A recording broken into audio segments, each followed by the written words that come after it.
from that way, so I knew there was no way anyone was down there, much less not running into a wall. It was pitch black. I got brave once or twice and looked in the direction of that door, clutching across around my neck, but every time the steps got to the top step right by the door they stopped and ceased. That happened several times a week, usually when I was alone, but rarely would they happen to the point where my stepdad would have a pistol loaded and ready to go only to find nothing. My mother's dog refused to go into the laundry room or the room by the back door that lead to the laundry room, occasionally not even the dining room. He would just sit there and stare or growl. He would bark and moan at something that apparently only he could see. All four of our dogs acted weird, one of which was later found in the basement. How he got there we don't know. He was basically blind from old age and was later buried on the property. Like I said, I was not about to tell my mother, my stepfather or my father what was happening because I was already an idiot in their eyes and didn't really feel like being committed, so I let it all be. One night we were at our father's for the week. My mother was home alone with the dogs, TV was on and she was just sitting around all day. Laundry had been done the day before, so there was nothing to do with the washer or dryer. All of a sudden she said the lights began to flicker, then the washer started rocking on its own, just shaking and shacking.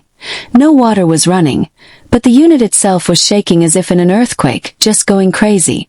She had no idea what to do to get it to stop. I can't remember exactly what she said, but somehow it just stopped on its own. The lights quick flickering, but she turned every light on in the house and waited for my stepdad to get home, in which she said he noted that she was pale as a ghost. Time goes by, and I had the balcony room in which I had to put a cover on because after what my mother experienced, it was a running joke that we were not alone in the house. I was terrified I would see someone looking in through the door, but after I would go to bed, the footsteps that I had heard from the basement started up the steps toward the upstairs. My room. And oh thank you, dead guy or lady. But would stop when they got to my room. The real kicker came when my mother got fed up with us not helping around the house that she made us clean. So I was in my room, cleaning, my brother was in the living room and my mother was in the kitchen.